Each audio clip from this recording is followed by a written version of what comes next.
दोस्तों एप्पल की तरफ से सबसे सस्ता लैपटॉप जिसका नाम मैकबुक नियो है, इसके बारे में बहुत सारे क्रिएटर्स वीडियो बना चुके हैं एंड बहुत सारे बड़े क्रिएटर्स इसके ऊपर वीडियो बनाने वाले हैं। लेकिन उन सब में एक चीज तो कॉमन ही होने वाली है कि वो बहुत सारी चीजें मिस कर देंगे और बहुत सारी चीजें आपको बताएंगे ही नहीं। और इसीलिए ये वीडियो मैं बना रहा हूं जहां पर आज मैं बात करूंगा मैकबुक नियो में क्या है क्या नहीं है और एक्चुअली एप्पल ने इसको निकाला ही क्यों। सबसे पहले इसके कॉन्स की बात करते हैं तो सबसे पहला जो मुझे कॉन इसमें लगा कि 8 GB रैम है एंड इसे आप अपग्रेड नहीं कर सकते। ये रैम फिक्स है, उसमें आप इसे बढ़ा नहीं सकते।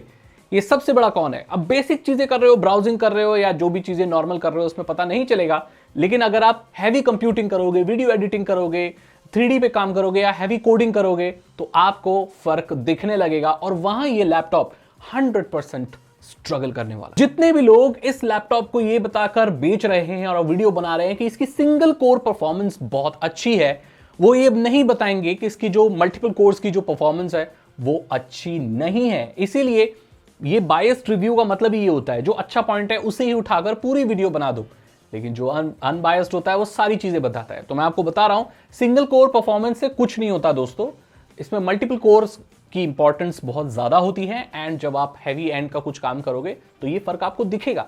तो ये जितने भी लोग इसके सिंगल कोर परफॉर्मेंस दिखाकर इसको बढ़िया बता रहे हैं वो सब बकवास है दोस्तों। अब बात करते हैं इसके प्रोसेसर की। तो इसमें प्रोसेसर A18 Pro लगा हुआ है जो इनके iPhone 16 Pro का समथिंग का किसी का प्रोसेसर है, यानी कि इसमें M चिप नहीं है एप्पल सिलिकॉन वाली। तो आप ये बात जानते होंगे कि ये जो प्रोसेसर है ये बना था मोबाइल के लिए। अब इन लोगों ने पैसा बचाने के लिए, सस्ती चीजें करने के लिए इसको लगा दिया है। तो इसमें आपको वो लैपटॉप वाली परफॉर्मेंस बिल्कुल नहीं मिलेगी जो आप एक्सपेक्ट कर रहे हो 70,000 80,000 में, 84,000 में या 69,000 में जो आप एक्सपेक्ट कर रहे हो ना लैपटॉप से। एक मिडिल क्लास आदमी जो एक्सपेक्ट करता है वो नहीं मिलेगा। हैवी वीडियो एडिटिंग इसमें आप नहीं कर सकते दोस्तों। गेमिंग की बात तो आप भूल ही जाओ, ये तो वैसे भी गेमिंग के लिए बना ही नहीं है। हैवी कोडिंग नहीं कर सकते आप इसमें, हैवी 3D का वर्क नहीं कर सकते आप, हैवी AI टास्क नहीं कर सकते आप।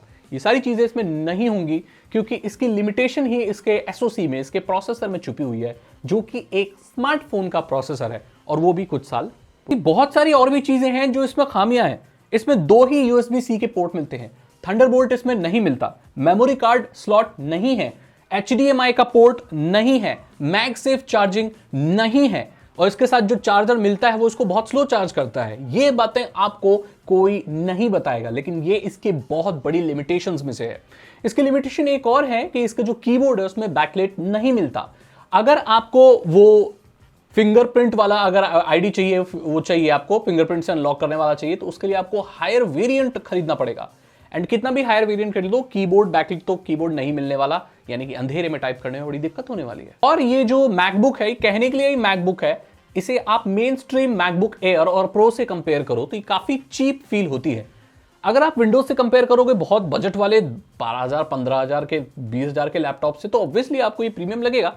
बट आप इसी की ही जॉनर के मैकबुक से और भी जो मैकबुक है उनसे कंपेयर करोगे तो ये आपको चीप फील होगा 100%।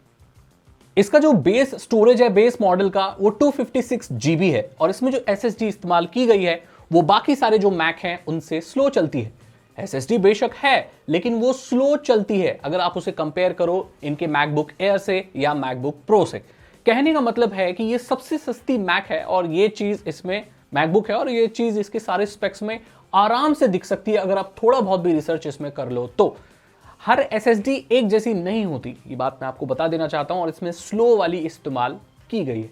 और आपको मैं ये भी बता दूं कि इसके अंदर जो एप्पल का A18 Pro है वो भी एक पिन्ड वर्जन है, यानी कि उसमें 5 कोर हैं GPU में और भी बहुत सारी चीजें काटी गई हैं, तो आप उसी से अंदाजा लगा सकते हैं। बैटरी लाइफ की बात करें तो मेन स्ट्रीम जो मैकबुक है उनसे भी इनकी बैटरी लाइफ 2 घंटे कम है और इतना लोगों को फर्क नहीं पता चलेगा, 16 घंटे चल जाती है, लेकिन फिर भी बाकी सारी मैक से इसकी बैटरी लाइफ कम है। ये सिर्फ एक ही एक्सटर्नल डिस्प्ले को सपोर्ट करती है, मल्टीपल डिस्प्लेज आप इसमें नहीं लगा सकते। तो प्रोडक्टिविटी के लिए जो लोग अलग अलग डिस्प्ले रखते हैं उनके लिए ये लिमिटेशन काफी प्रॉब्लम क्रिएट कर सकती है। पर मैंने आपको बता दिया कि एप्पल की ये जो मैकबुक नियो है, जो कि इनका सबसे सस्ता लैपटॉप है, सबसे सस्ती मैकबुक है, इसमें क्या क्या कमियां हैं जिसको ज्यादातर यूट्यूबर्स आपको नहीं बताएंगे। अब बात करते हैं कि एप्पल ने ये निकाला क्यों, एप्पल आखिर क्या सोच रहा है आगे, इस चीज के बारे में आइए बात कर। सबसे पहले एप्पल ने इसे निकाला है क्योंकि वो चीप विंडोज लैपटॉप को खत्म कर देना चाहता है। एप्पल ये चाहता है कि सस्ते विंडोज लैपटॉप की जो मार्केट है वो खत्म हो जाए। एसर, एस्पायर, लिनोवो का आइडिया पैड और पेवेलियन, एचपी के पेवेलियन, ये सारी सीरीज हैं वो प्लास्टिक बिल्ड के साथ आती हैं और इतना प्रीमियम वो उसमें नहीं है। बैटरी लाइफ भी इनकी 3 घंटे से ज्यादा नहीं होती, तो काफी, और स्क्रीन भी इतनी अच्छी नहीं होती, ये ज्यादा स्लीक भी नहीं होते। तो ये मार्केट खत्म करने के लिए एप्पल ने अपनी मैकबुक नियो को निकाला है। मेन टारगेट है बजट लैपटॉप मार्केट। एप्पल के इकोसिस्टम में घुसना आज से पहले बहुत महंगा था, लेकिन अब बहुत सस्ता हो गया है। तो एप्पल एक्चुअली नए कस्टमर्स बना रहा है मैकबुक नियो से, क्योंकि वो बात जानता है कि जब लोग, स्टूडेंट्स बेसिकली, अगर मैकबुक नियो को खरीद लेंगे तो वो एयर ड्रॉप इस्तेमाल करेंगे, इनका आई क्लाउड इस्तेमाल करेंगे, आईट्यून्स इस्तेमाल करेंगे और एप्पल की वो सारी सर्विसेज इस्तेमाल करेंगे जिसके लिए उन्हें पैसे देने पड़ेंगे। सो आपको ये सब पता होगा कि सब्सक्रिप्शन मॉडल से भी बहुत ज्यादा कमाते हैं। सो ये सस्ते में इंट्रोड्यूस करा देना चाहते हैं ताकि लोग ये सर्विसेज को इस्तेमाल करें, उनसे इनको इनडायरेक्टली पैसा आएगा, धीरे धीरे करके आएगा, और आगे चलकर जो इंसान एक सस्ती मैकबुक खरीद रहा है वो आगे जब बड़ा हो जाएगा, जब वो स्टूडेंट से कुछ कमाने धमाने लगेगा, तो उसकी आदत बन जाएगी एक मैकबुक को इस्तेमाल करना, और आगे चलकर वो मैकबुक एयर और मैकबुक प्रो भी खरीद सकता है। तो ये लोग अपने फ्यूचर के कस्टमर बना रहे हैं, इसलिए जो एंट्री बैरियर है एप्पल के इकोसिस्टम में उसको बहुत कम कर दे रहे हैं ताकि सस्ते में इनके इकोसिस्टम में लोग घुस जाएं। और जब लोगों को आदत पड़ जाएगी सस्ते लैपटॉप चाहे मैकबुक इस्तेमाल करने की, तो वो हो सकता है आईफोन भी खरीद लें, क्योंकि इनके इकोसिस्टम में आपस में चीजें बहुत अच्छी काम करती हैं। आगे एंड्रॉयड वगैरह के साथ इतना अच्छा कंपैटिबिलिटी नहीं होती है, तो ये कस्टमर्स बनाना चाहते हैं। ये भी वजह है कि भाई इन्होंने ना एप्पल की जो पहली चिप बनी हुई रखी थी, जो कि इन्होंने बहुत लाखों हजारों की क्वांटिटी में बना ली थी, उसी को रीयूज किया है और अलग से कोई चिप नहीं बनाई है। ये चाहते तो एम चिप लगा सकते थे जो कि मेन स्ट्रीम मैकबुक में इस्तेमाल होती है, लेकिन इन्होंने ऐसा नहीं किया। इन्होंने जो चिप लाखों की संख्या में पहले से बना के रखी हुई थी एप्पल की A18 प्रो, उसी को रीयूज कर दिया, जिससे टाइम कम लगा, इनके एफर्ट्स कम लगे, रिसर्च एंड डेवलपमेंट में ज्यादा खर्चा नहीं गया, कुछ भी नहीं गया। जो पहले से सामान बना रखा था उसी को उठाया और लगा दिया, और इन्होंने आगे का सोचा है। ये एक तरह से वाटर टेस्ट कर रहे हैं दोस्तों। अगर ये मैकबुक अच्छी मार्केट में जाती है तो ये एक अलग लाइन शुरू कर सकता है एप्पल। नियो एसई आ सकता है, नियो लाइट आ सकता है, नियो प्रो आ सकता है, तो एक अलग लाइन शुरू हो जाएगी।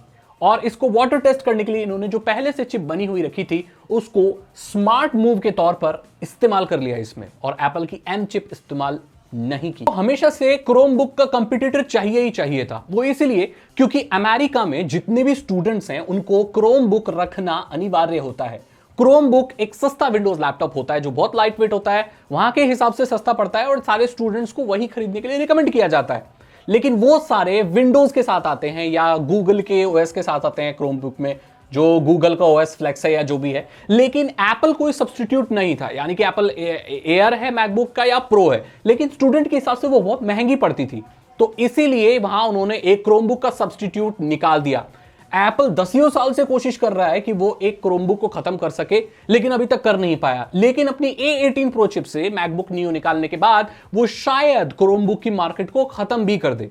यहां पर मैं एंड में यही बोलना चाहता हूं कि एप्पल ने ना बहुत बड़ा रिस्क ले लिया है, क्योंकि अगर मार्केट में मैकबुक नियो अच्छा कर देती है तो ये एप्पल के लिए एक अच्छी बात भी होगी और बहुत बुरी बात भी हो सकती है।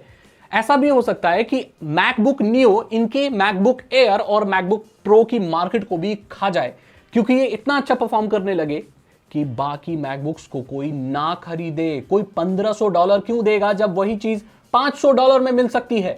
ये बहुत बड़ा रिस्क ले लिया है एप्पल कंपनी ने, और एप्पल कंपनी ने जानबूझकर इसमें खामियां रखी हैं। आपको क्या लगता है कि एप्पल कंपनी मैकबुक नियो में बैकलाइट कीबोर्ड नहीं दे सकती थी? 100% दे सकती थी, लेकिन जानबूझकर उसने वो नहीं किया, क्योंकि अगर वो सारी चीजें परफेक्ट मैकबुक नियो में कर देगी तो मैकबुक एयर की मार्केट खत्म हो जाएगी। मैकबुक प्रो भी लोग खरीदना बंद कर सकते हैं। तो इसलिए जानबूझकर मैकबुक नियो में बहुत सारी खामियां रखी गई हैं। जानबूझकर एम चिप नहीं दी गई, जानबूझकर टच आईडी बेस मॉडल में नहीं दी गई, जानबूझ के बैकलाइट कीबोर्ड नहीं है, जानबूझकर बैटरी लाइफ 2 घंटे कम रखी गई है। ये सब जानबूझकर किया गया है दोस्तों, ताकि वो अपने खुद की ही दूसरी प्रोडक्ट लाइन को खत्म ना होने दें। भाई ये सारी चीज चल रही है। तो मैं यही कहूंगा कि अगर आपका बजट 60,000 है, 70,000 है, तो भूल कर भी इंडिया में मैकबुक नियो मत ले लेना दोस्तों। आप बहुत पछताओगे, क्योंकि यहां पर हमारे यहां जो 70,000 में लैपटॉप लेते हैं उसमें हम बहुत सारी एक्सपेक्टेशंस रखते हैं। उसकी परफॉर्मेंस अच्छी होनी चाहिए, अपग्रेडेबिलिटी होनी चाहिए, उसमें हम गेमिंग कर सकते हो। ये सारी ही चीजें इसमें आप नहीं कर सकते। इसी के साथ इस वीडियो को मैं खत्म करना चाहता हूं।